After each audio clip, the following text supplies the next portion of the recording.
First of all, don't be afraid of taking small steps.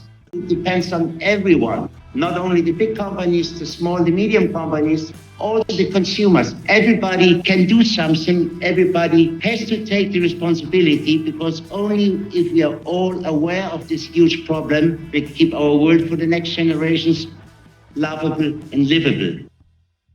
Hello everyone, I'm Sergey Petrov, founder of Populacity and a passionate beekeeper.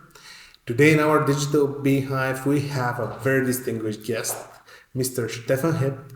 He's the CEO of HiPP, the leading organic baby food company, and he comes from a very long line of organic farmers. His family actually pioneered organic farming in Germany about 60 years ago. And we are welcoming you to join us as we delve into a conversation about organic farming, about sustainable practices, and the sweet journey of nurturing both bees and businesses. So join us for a conversation that is bound to leave you buzzing and inspired. Let's get started. So, hello, Mr. Hip. Thank you very much for taking the time to meet with us. As a sustainable company that has sustainability in its DNA, actually, we are quite keen on hearing your thoughts about the current situation of bees and biodiversity. So thank you. And can we start with the questions? Yes, please. Thank you very much. It's a great pleasure talking to you. And maybe as an introduction, which could be interesting, is also that our company has a long relation to the bees. Since my forefathers were Lebzelters were processing the products of the bees. So the wax they processed for candles, and the honey for a kind of a gingerbread. And this is something my family has been involved for more than 300 years. Oh, wow. So generations. Yes. Well, we are the new guys in this, and we are trying to create the new paradigm of innovation in it, and that's why we need to understand where you come from. So, from your standpoint, how do you see the current situation of pollinators like bees? Very critical, actually, very critical. If you look to the last decades, we really could monitor a strong decline of the pollination population, especially when it comes to the bees. Mm-hmm. And if we look to the last 30 years, monitoring the amount of flying insects, that has decreased, as an example, in Germany, but in most of the other European countries as well, by more than 70%. Yeah. And this is something which scares me very much, because if you look to the food production, the agricultural production, to the plants, they are dependent, most of them, of the pollination of flying insects and especially of the bees. So as an example, 40% of the cherries without pollination we would not have. Almonds, 90%. And if you look to most of the vegetables, it would be probably be zero. And this is one of the reasons why we have to take much more care on the population of the bees and all the insects. Yes. People don't really think about stuff like onions being pollinated by bees, but it's very important to share that knowledge. So HiPP as a company is renowned for its commitment to organic farming, for example, and sustainability, of course. And how does this commitment intersect with the well-being of pollinators like the bees? One of the big problems nowadays we have is, of course, the pollution of our environment. It's not the same it has been 50, 60 years ago.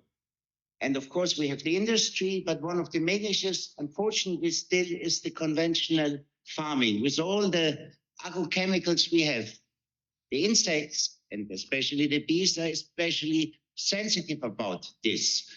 They are harmed, they die, they cannot survive.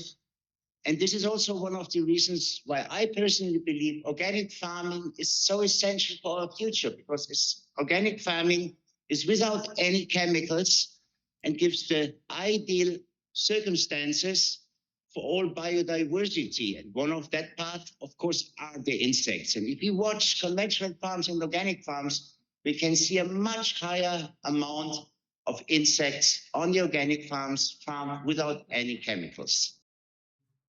And could you share some specific examples of how HiPP organic farming practices contribute to creating this kind of bee-friendly environment?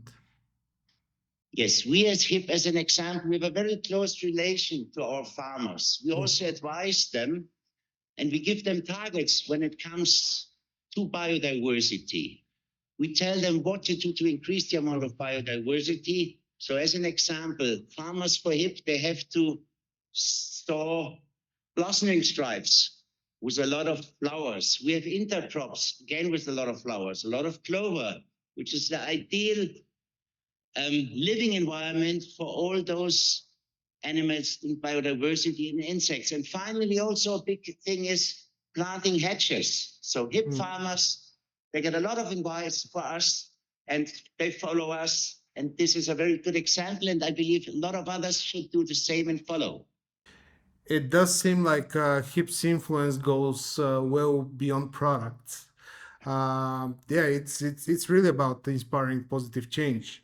So, do you go the extra mile and actually try to engage with customers and stakeholders in raising awareness about bee conservation?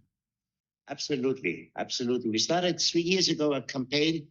It goes beyond organic because we believe only organic is not enough. We have to do more.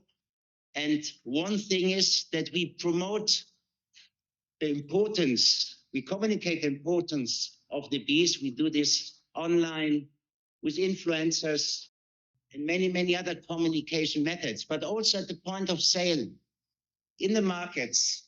As an example, we give little packets of seedlings for blossoming, for flowers, what the consumers can plant in the garden or even on the balcony to attract bees and improve this.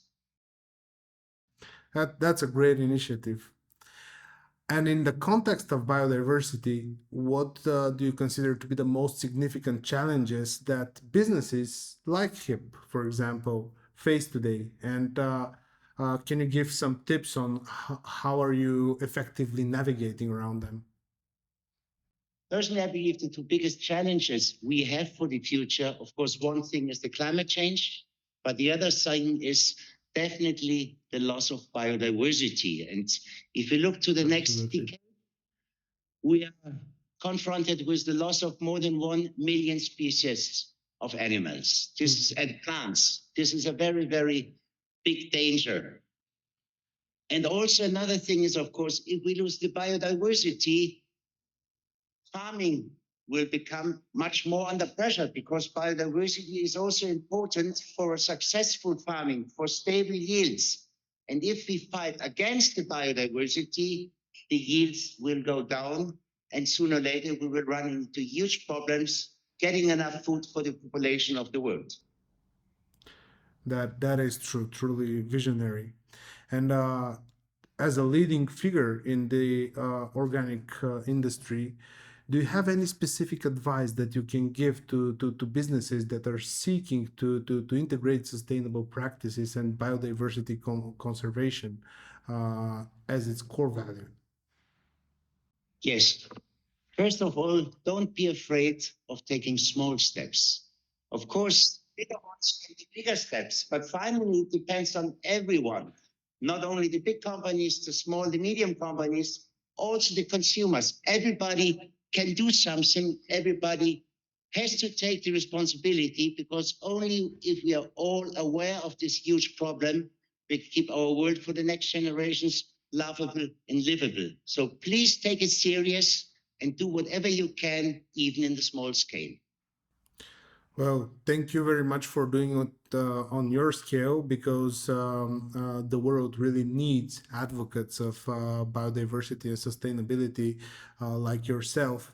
And we're going to take your advice, and we're not going to only use it, but also we're going to try and spread awareness about your message, because caring for sustainability and biodiversity truly is caring for the food of our future generations.